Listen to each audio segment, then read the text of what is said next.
Hello everyone, it's Shane Kanto, your Wasteland reviewer, and I'm here to review the new sci-fi mystery thriller, Cryo. And this is from writer-director Barrett Burgin, and focuses on a group of scientists who wake from cryosleep with no memory of how they got to this place, and are shocked to realize that there's some kind of violence going on. Somebody might be watching them and surveilling them, and what is up with the world outside this bunker that they're in. And this film is almost 2 hours. It's like 1 hour and 58 minutes. Takes its time so much that it's incredibly boring and unengaging and repetitive for like 1 hour and 20 some odd minutes before things really start happening.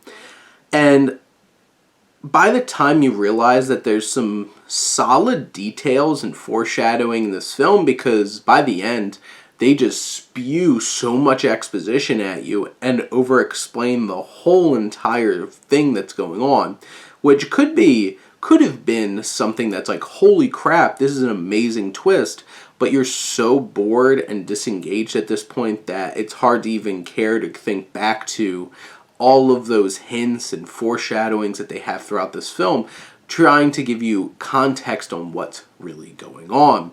And the issue is, once you find out what is going on, it makes no sense because the science in it doesn't make sense, and I think the film's just trying to take it for granted that you'll believe whatever pseudoscience they throw at you.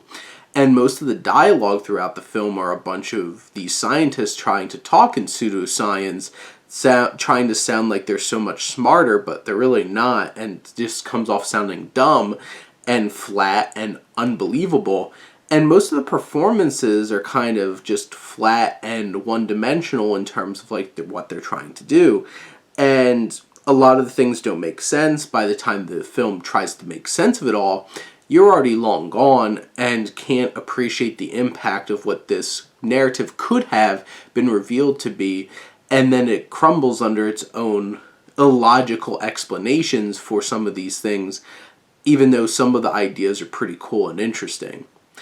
But in summation, this one is a slog. This is hard to sit through and really test your patience, and unless you're really die hard into this kind of genre filmmaking, this definitely isn't worth your time. But those are my thoughts on Cryo. Let me know what you think. Let's talk some movies. But thank you as always for tuning in and supporting your Wasteland reviewer.